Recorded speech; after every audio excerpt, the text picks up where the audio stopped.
काफ़ी मेरे भाइयों को यही नहीं पता कि बिज़नेस चीज़ क्या है, बिज़नेस होता क्या है। जिन लोगों के पास इन्वेस्टमेंट है हैवी तौर पर, जो बड़े-बड़े ब्रांड है वो कैसे बने, किस तरह उन्होंने खुद को मोनेटाइज़ किया, किस तरह की ऑफ़र्स लगाई और ऑफ़र में लोगों को भी फ़ायदा दिया, ख़ुद भी फ़ायदा हासिल किया।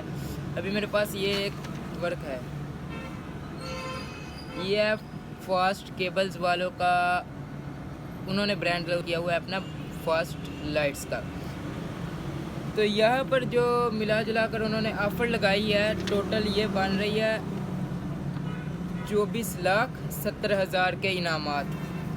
जो एक्चुअल प्राइस अब तो इन चीज़ों की कम हो गई है, क्योंकि यहाँ उन्होंने 72 लाख के लगाया हुआ है। तो इसी तरह एक्चुअल प्राइसेस तो कम हो गई हैं और उनकी परचेजेस भी और कम होंगी। तो अगर उनसे ये कोई कुरानदाजी के चक्कर में 30 दुकानदार भी सामान लेते हैं और 30 दुकानदार भी उनसे, मैं 30 नहीं आप 50 काट लें, 50 दुकानदार भी अगर उनसे 3-3 लाख का सामान भी लेते हैं तो ये बात जाती है 1.5 करोड़ पर। और जब 1.5 करोड़ पे की उनकी सेल होगी तो फास्ट इतनी बड़ी कंपनी को क्या आपको नहीं लगता कि मिनिमम उनको 30 लाख भी बचेगा? अब 30 लाख छोड़े, 30 लाख में से 24,70,000 के इनामात जो उनको मैक्सिमम भी मेरे आइडिया के मुताबिक 18-20 के मिल जाएंगे, क्योंकि एक्चुअल रेट कम हो चुके हैं, 15 से 18 के मिल जाएंगे।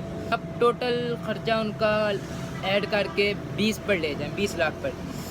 और अगर कम से कम 30 लाख भी उनको प्रॉफिट होती है सेल के बावजूद, एक तो उनकी एडवर्टाइजिंग हो गई, इनामात भी निकल गए और एक फ़्लो हो जाएगा उनके कारोबार का, उसके बावजूद उनको 10 लाख की प्रॉफिट उसमें भी होगी, आवाम को इनामात भी दे दिए जाएंगे।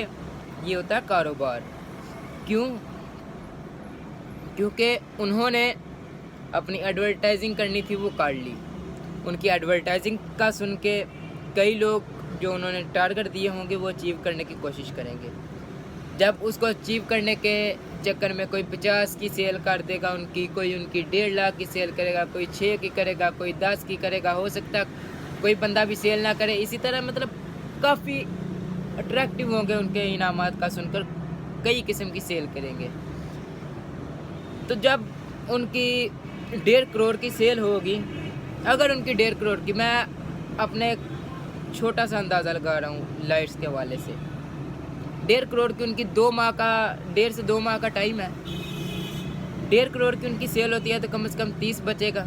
उनकी एडवर्टाइजिंग भी हो गई, उसके बावजूद उनको प्रॉफिट हो गया। एडवर्टाइजिंग के पैसे भी उन्होंने बचत से निकाल लिए, मीन्स कि अपनी एडवर्टाइजिंग भी कर गए, अपनी प्रॉफिट भी बचा गए और लोगों को इनामात भी दे गए, लोग भी खुश हो गए। और जब यह चीज़ एक बार सेल होगी, कई लोगों की डिमांड होगी, सर उस दिन आया था वो चीज़ आपसे ली थी, फास्ट की एलईडी ली थी, फास्ट का बल्ब लिया था, फास्ट का बल्ब ही चाहिए, फास्ट का बल्ब किधर है, मुझे वही चीज़ चाहिए। क्यों? मैंने इस्तेमाल की, कुछ चीज़ इनकी अच्छी है, काफ़ी अच्छी है। वो कहेगा मैंने इस्तेमाल की, दूसरी लाइट जल गई, ये अभी तक चल रही है, इसकी लाइट में कमी नहीं हुई, इसकी चीज़ की, इसकी क्वालिटी में कमी नहीं हुई, ये चीज़ अभी तक चल रही है। तो एक गाहक आएगा, 2 गाहक आएगा, 10 गाहक आगे, 20 गाहक आगे। अगर दुकानदार के पास वो चीज़ नहीं होगी, दुकानदार सोचेगा और फिर आखिरकार वो करेगा, हाँ मेरी बात सुने, ये सामान मुझे चाहिए, तो ये फास्ट की इतनी लाइट्स आप पहुँचा दें। क्या हुआ? इस सारी एडवर्टाइजिंग से उनको क्या फ़ायदा होगा? एक तो मौके पर उनको अच्छी खासी रकम बचेगी, इनामात भी दे जाएगी, प्रॉफिट भी हो जाएगी। उसके बाद और उनका एक सर्किट फ्लो हो जाएगा। हो सकता है इसके बाद में मुख्तलिफ स्कीमें निकालते रहे अपने कारोबार के फ्लो के लिए। तो ये होता है कारोबार। वीडियो अच्छी लगे तो लाइक कीजिए, चैनल को सब्सक्राइब कीजिए और साथ लगे बेल आइकन के निशान को प्रेस करके ऑल पर क्लिक कर दीजिए, ताकि हर आने वाली वीडियो आप तक पहुंच सके।